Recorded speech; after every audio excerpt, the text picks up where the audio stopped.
Mi cuentadientes, ¿cómo se encuentran? Ahora estamos hablando con Luis Lavoy. Él nos escribió una carta y nos dejó saber un poquito de su historia. Y en este mes de la concientización de lo que son la prevención de las adicciones, a través de su experiencia de vida, yo sé que vamos a aprender una lección y pues él nos va a contar un poquito de su experiencia personal. Gracias por estar con nosotros, Luis. Gracias nuevamente por tenernos aquí con ustedes. Luis, sabemos que un poco de lo que me contabas, tu historia empieza con un relato muy desafiante de tener una mamá soltera, de venir desde Puerto Rico, transicionar al estado de Massachusetts. ¿Cuántos son en tu familia y cómo fue esa transición de venir de Puerto Rico hacia acá, hacia Massachusetts? Fue una transición dificultosa porque en total éramos cuatro, mi madre y mis otros dos hermanos que somos cuatro. Y era una transición dificultosa en el sentido de que mi mamá no se decidía. Llegamos aquí y no le gustaba aquí, eso regresaba para Puerto Rico y allá no le gustaba, le pasaba algo y regresaba no para acá. Yo llegué aquí, por fin llegué aquí, nos mudamos aquí en el 91. Esa venir e ir, esa inestabilidad. Aparte de eso, nos contabas que había una pobreza extrema. ¿Qué te acuerdas en esa infancia? Lo que me recuerdo es que a veces yo me trepaba a los árboles de frutos para buscar comida para mi hermanito, o me metía en las tiendas a pedir fiado, mi mamá me mataba, pero quería tomar decisiones para traer comida a la familia para que no pasaran el hambre, porque me recuerdo que a veces nosotros no comíamos nada, con la excepción dentro de la escuela. Eso era el desayuno y el almuerzo, y a veces no comía nada hasta el próximo día. So, yo tenía que ser como el mayor de toda la familia, pues me tomé el rol de adulto para darle comida a los muchachos, a mis. Entonces, eso significa que tú en tu niñez, tú te saltaste etapas. De niño fuiste tomando responsabilidad de adulto, pero pasó algo y tomaste una decisión que te llevó a circunstancias muy desafiantes en tu vida. Cuéntanos. Eh, sí, muchas cosas me pasaron. También fue una de las cosas más difíciles de mi vida, fue que pasé una trayectoria en mi vida que eh, abuso. Estaba empecé con juntarme, estaba en la iglesia y estaba ¿no? con una juntilla que alguien pues era como un mentor para mí, y me quedaba en la casa de él y entonces abusó. Eso fue el comienzo de todo. Eso fue el comienzo de todo. En ese momento, tú no tuviste la libertad de poder contar a una familia, dejarles saber. ¿Cómo tú te sentías cuando esta persona tal vez estaba en ese momento de abuso? No pediste ayuda. No pedí ayuda porque no podía. ¿Te No podía. sentías culpable? Me sentía culpable y siendo cristiano, un joven cristiano, me sentía sucio, como uno dice, que no podía hacer nada. Y era mayor que yo y él era, ¿cómo se dice? Un líder. So, a contarlo no me iban a creer como quiera porque era el pilar de la iglesia. Y era uno que daba muchos ejemplos dentro de la iglesia. Y pues con él fue que abusó de uno. Cuando ya tú vas pasando tu juventud, no le dices a nadie. Me imagino que en ese proceso de tu adolescencia, tú necesitabas desahogarte, salir de esa situación. ¿Qué fue lo que tú hiciste? Para ese punto nosotros regresamos para Estados Unidos. Mi mamá no sabía nada, no supo nada hasta que un día él me escribió y ella abrió la carta. Y ahí fue que ella supo todo lo que sucedió durante el proceso en Puerto Rico. Y cuando me abrió la puerta, eso era llora que llora, no sabía nada porque yo no se lo dije a nadie. Tampoco soy yo como niño a ese punto, como joven a ese punto, lo que tenía eran 13 años, cumpliendo los 13 años. Eh, a través de tomando el rol de ser adulto, pues a la misma vez me sentía que yo no podía decir nada y ella no tenía que decir nada porque ella estaba pasando mucho también con sufrimiento de vivir la vida como estaba enferma y era mucho para ella, eso no quise decirle nada. Mm. Entonces, ¿cómo tú crees que pudiste tal vez de cierta manera desahogar todo ese dolor, esa tristeza, esa amargura, todo lo que te llevó? ¿Cuál fue la mayor consecuencia de ese abuso que tuviste? Causó mucho daño a mi vida, en el sentido que ya yo estaba, mm, me sentía confundido, en el sentido de que yo le preguntaba a Dios, ¿y por qué si soy un joven tuyo? Y todo lo dicho de por qué me estaba sucediendo esto.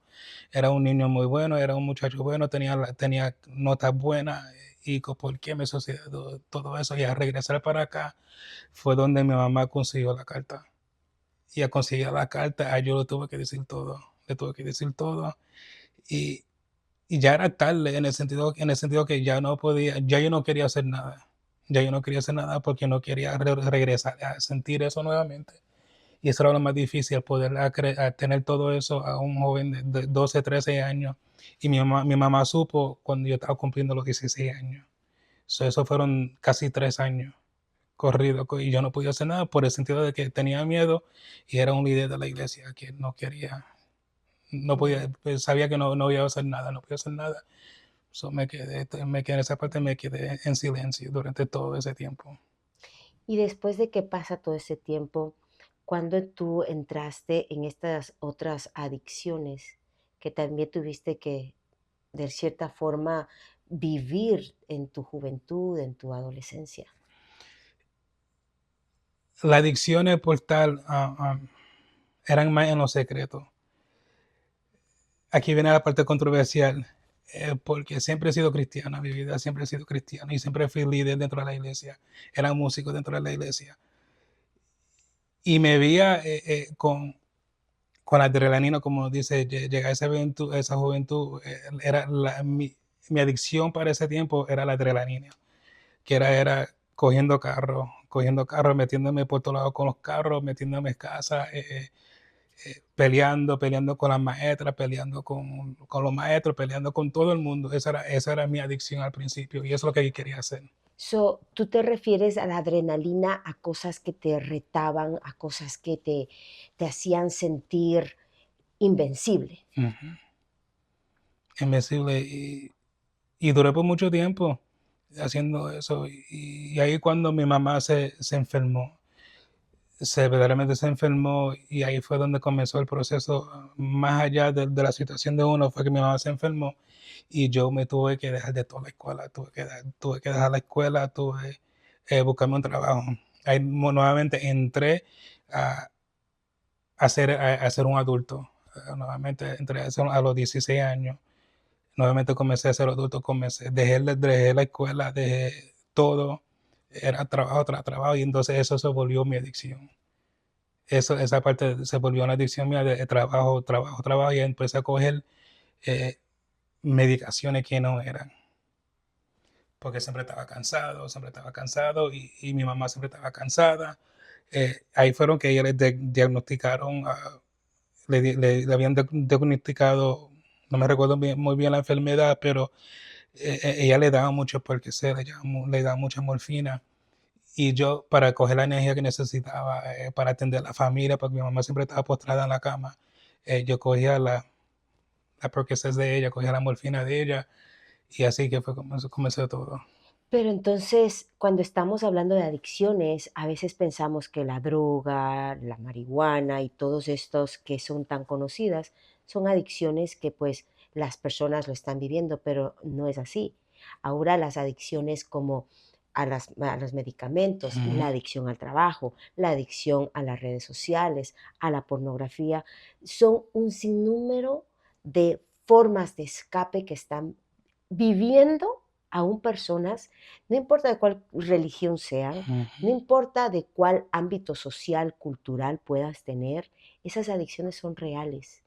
Y poder escuchar el testimonio de alguien que ha podido superar y que podamos comprender qué es lo que nos está llevando a ese lugar. Porque Luis, de nada serviría abrir estos espacios y contar estas experiencias tan desafiantes, tan retadoras, si no pensamos en que sí hay esperanza de poder salir. Pero hay un principio de todo Ujú. esto. Y el principio en ti fue de aceptar la situación, de poderlo hablar, buscar ayuda, que dentro de este proceso quiero saber cómo tú pudiste manejar y cómo pudiste salir. Antes de poder salir se empeora la cosa, se empeoró, porque a la trayectoria, ¿verdad? A lo que estaba sucediendo en la vida. Ahí pues entré a lo adulto y me casé y todo, y me divorcié, mi hijo murió, ya ahí para ese punto ya estaba entrando. Otra cosa que causó muchas cosas es la salud mental de uno. Y a no bregar con la salud mental mía a ese punto, empecé a hundirme más de la cuenta. Sin darme de cuenta, cuando falleció mi hijo, me entré en una oscuridad que ya no me importaba nada, ya no me importaba nada, no quería estar con nadie, ni con mi ex esposa quería estar con ella, no quería estar con mis hijos, y me enfoqué nuevamente en el trabajo, eso era trabajo y trabajo, y entré en lo que era un autopilot, un piloto de auto. En toda mi vida duré así por casi 3 años. Sin darme de cuenta, nuevamente empecé con pastillas de las depresiones, con lo que activan lo que morfina, lo que todo. Y eso era yo metiéndome para yo salir, poder salirme de todo eso. Pero cuando, ¿verdad que sí? Cuando pude, aún así, era cristiano, era cristiano, y estaba, predicaba, viajaba, músico y todo, y eso volvió a ser un escape mío, saliendo con las agrupaciones, saliendo con, predicando, saliendo, y sin darme cuenta de que lo que me estaba hundiendo más, hundiendo más. Pero en este aspecto, cuando tú te refieres soy cristiano, eso representa que tú ibas a una iglesia, pero ¿tú crees que en ese proceso tú tenías una relación con Dios? ¿Conocías a Dios? Eh, conocí a Dios, conocí a Dios. Eh, para mí era un ministerio la música, porque siempre me ha encantado la música. Ese ha sido mi escape muchas veces, la música, y también la predicación. Pero para ese punto, cuando falleció mi hijo, ya yo no tenía una relación, básicamente no tenía ni relación con Dios ni nada, porque me enfoqué tanto en lo que era la muerte de mi hijo, y que me aparté de todo, incluyendo la que la mamá de mi hijo, me aparté de todo. Causó, eso causó hasta divorcio en mi vida, por no, por no preocuparme de mi propia salud. Y me volvió un poco más, la palabra, no es la palabra correcta, pero la palabra correcta hacia loco, porque terminé muchas veces dentro los hospitales. Y ahí, a comenzar dentro de los hospitales, hay más pastillas, más medicaciones, más depresiones, muchas cosas por encima de todo.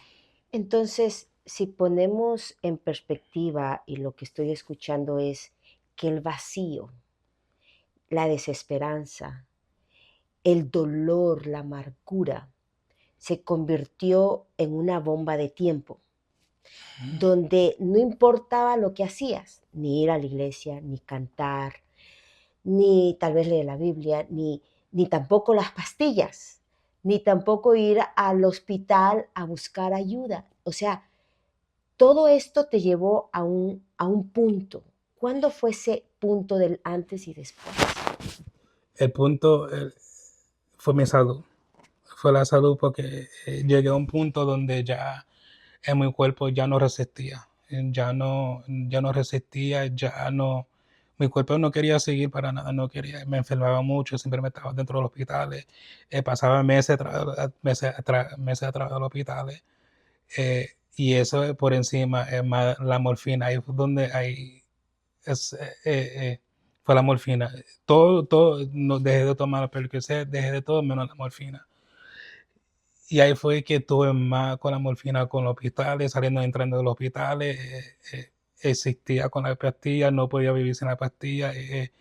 La pelearía dentro de la casa se pusieron peores, ahí por poco causa de mis segundos divorcio, porque para ese tiempo ya me había volvido a casar.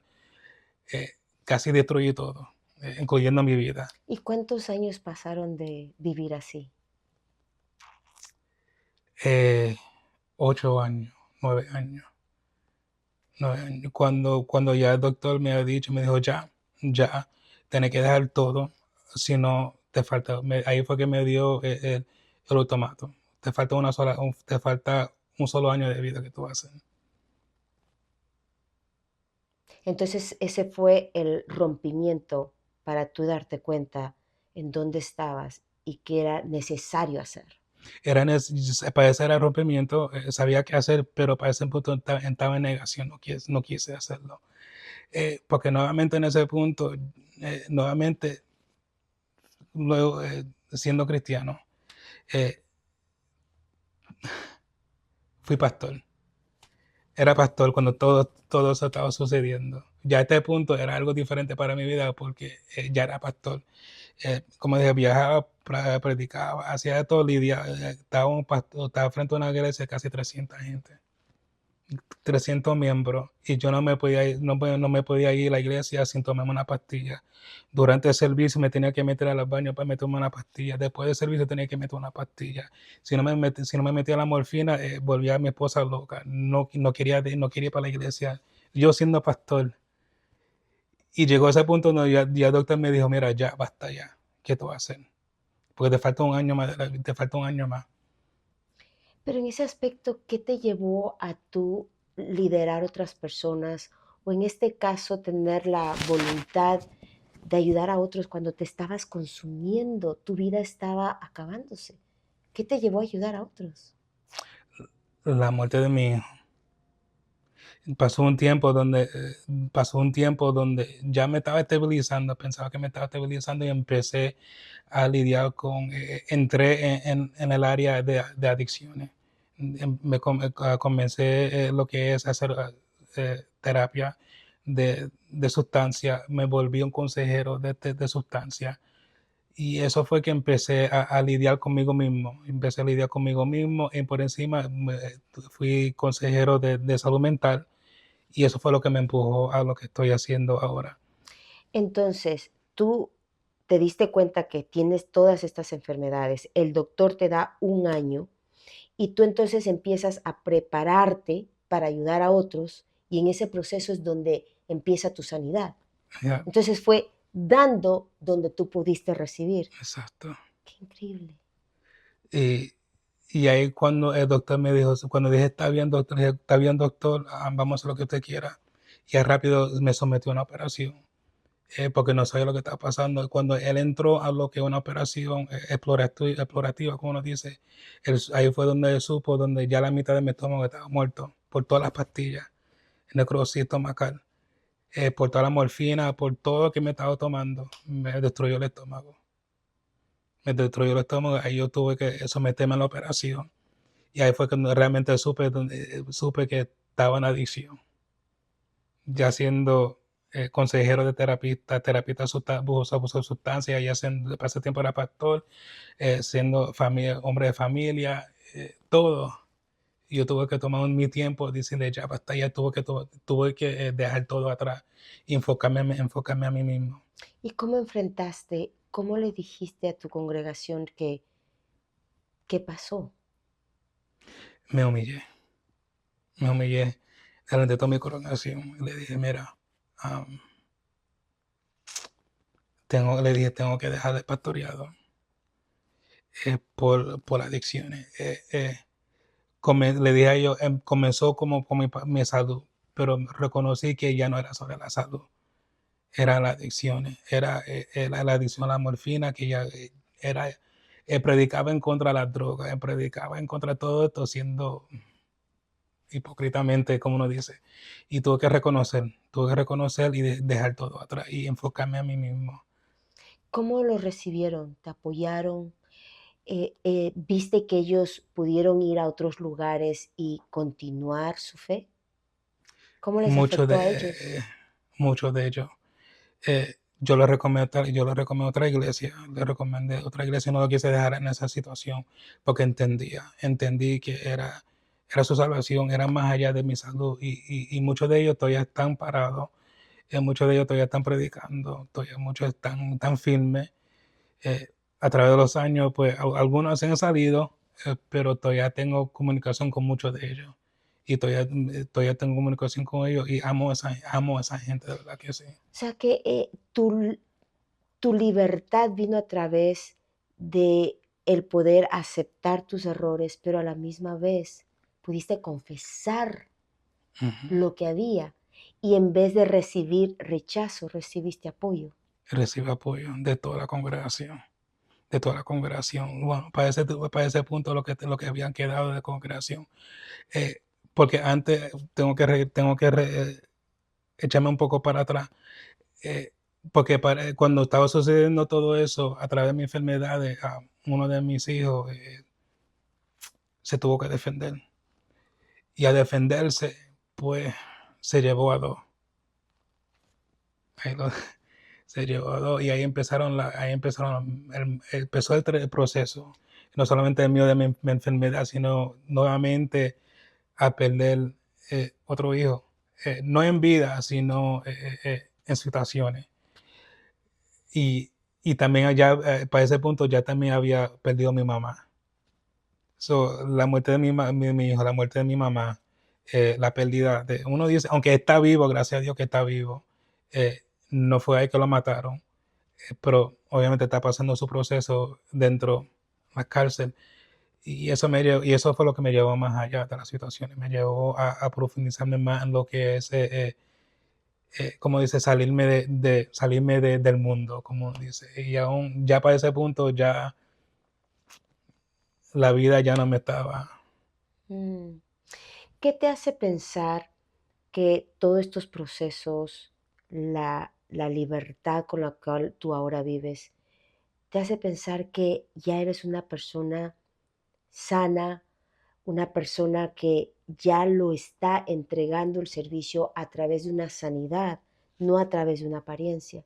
¿Qué te hace pensar que ya tú estás en ese punto? Antier cumplió 3 años siendo libre de todo. Y, y me recordé del proceso, me recordé. Muchos dicen 3 años, 3 años no es mucho, pero para mí una eternidad en el sentido de que ya estoy libre de todo, ya estoy libre de todo en cuestión de lo que es la adicción y eso me da el anhelo más de seguir hacia adelante ayudando, ayudando a aquellos que estaban en esa misma situación que uno. Porque ahora mismo yo soy consejero de abuso de sustancias, pero ahora me promovieron a ser clínico, supervisor clínico, y estamos bregando, estamos enfocándonos más y pude pues eh, graduarme, pude adelantar mi vida, pude eh, entrar a hacer la maestría, pude hacer doctorado, pude hacer muchas cosas después en este proceso de uno y ahí pude verdaderamente entender de que la cosa pasa por una cosa a la otra y es para recordarnos de la vida pasada y ayudar a los demás, aprender, apreciar las cosas verdaderamente, como siempre he dicho a mis clientes, es lo más precioso que nosotros tenemos en la vida, en nuestra vida, en nuestro respirar. Y hay que siempre siempre hay que vivir agradecido de respirar. Y, y hemos aprendido eso y a poder seguir caminando y fortaleciendo a uno mismo, motivando a uno mismo, que eso es el problema muchas veces que uno a través de la trayectoria de uno deja de motivarse a uno mismo y pretende buscar motivaciones en cosas que no son con las medicaciones, la droga, el alcohol, y uno deja de amarse a uno mismo. Y cuando uno aprende a amarse a uno mismo, deja todo eso atrás y empieza a motivarse a uno mismo a seguir adelante. Y esa es la diferencia, eso fue lo que yo aprendido todos estos años. ¿Sigues creyendo en Dios? Claro, si no fuera por él, no estuviéramos aquí. Claro que amo a Dios y nunca he dejado de amar a Dios. Eh, Pasamos muchas cosas en la vida y es para testimonio como uno dice, pero para también ayudar a los demás, porque como yo hay muchos que no hablan y ni hasta sordos no han hablado. Y a oír y saber a alguien que pasó por lo mismo que usted pasó y siendo líder de una iglesia, siendo una persona fuerte en la comunidad, el que hace impacto dentro de la comunidad, hay de entender que no es discriminatorio, que todo existe, que todo pasa, no importando a quién eres. Mm.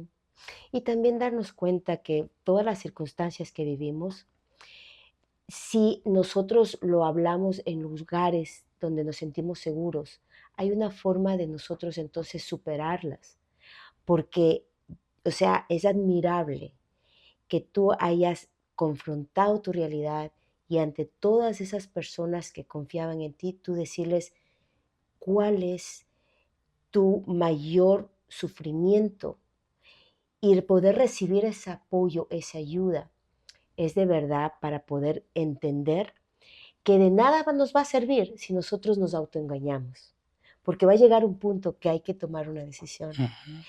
y poder ser, mientras más ligero podamos tomar esa decisión de encontrarnos con nosotros mismos, de poder buscar ayuda y no solamente darnos cuenta que no es la religión, que no solamente son los medicamentos, que viene un sinnúmero de cosas que podemos atraer para poder recibir esa ayuda que necesitamos.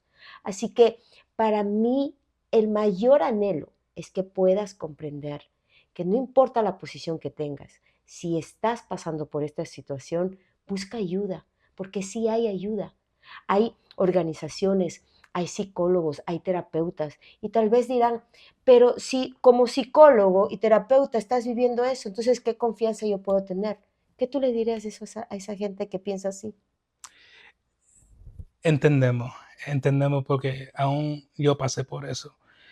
No, yo siendo terapista, siendo consejero, tuve que buscar mi propio consejero para ese punto y yo decía a mí mismo, ¿cómo es que uno puede lidiar y manejar estas situaciones? Primeramente, como le dije, es motivarse a uno mismo y creer en uno mismo, porque lo primero que se va de todo esto es que se deja de amar y empezar a dudar de uno mismo. Y tener motivaciones no es solamente la familia, no es solamente los hijos, es el uno primero de que todo sobre todas las cosas. Y es fácil decirlo ahora, pero es una cosa más difícil que hay en ese tiempo para uno conseguir amarse a uno mismo. Porque uno se ve arrastrado en el piso, uno se ve arrastrado en el piso, uno se ve haciendo eh, eh, cosas que no son correctas y uno se tiene que sacar de todo eso y empezar a amarse a uno primero que todo. Y es algo tan importante lo que recalcas, porque querramos o no, con las únicas personas que vamos a existir para siempre, 24/7, no es con nadie más, sino que con nosotros mismos. Y si Ujú. nosotros no nos cuidamos, porque todo empieza, y lo peor, Luis, es que nuestro pasado no lo podemos cambiar. Los errores que cometieron aquellos que abusaron de nosotros, aquellos que en su ignorancia nos hicieron tanto daño, porque si regresamos a ver, toda esa gente también recibió lo mismo. Nadie te da lo que no tiene, tanto bueno como malo. Tal vez fueron abusados de esas personas que Ujú. abusaron de ti y todo es un ciclo que se va dando la vuelta.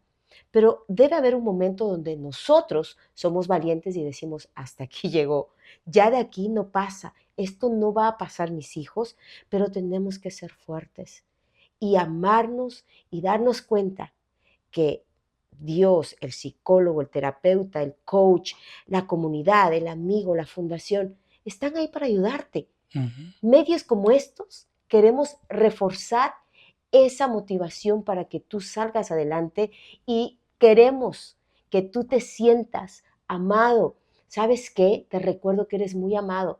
A pesar de lo que hayas vivido, a pesar de lo que hayan tal vez pasado las otras personas y te hayan hecho tanto daño, eres muy amado. Así que ya eres valiente porque sabes, Luis, tú y yo y todos los que nos están viendo, ya tuvimos la primera batalla y la Ujú. ganamos. Es desde cuando estuvimos como simplemente una célula. Sí, Ganamos, tenemos. ganamos la vida y la vida tiene un alto precio y ese alto precio es creer en ti, porque tan, tan poquito tiempo nos queda en esta vida. Podemos durar 40 años, 5 años o 80 años. Después de ahí hay otra vida que queremos entonces. Así que así nosotros terminamos, Luis, de verdad. Gracias. Gracias por compartir tu historia. Esperamos que esto pueda ayudar a otros a ser conscientes de que no podemos vivir en un autoengaño. Vamos a ser libres y verdaderamente libre es confesarnos unos a otros para que esa libertad venga. Tú no eres el único que has sufrido, tú no vas a ser el único que lo vas a hacer o lo vas a tomar esto en una mala manera. Tomemos valor y así amémonos. Y pues nosotros aquí nos despedimos, será hasta la próxima, mi cuenta dientes, les mando un abrazo.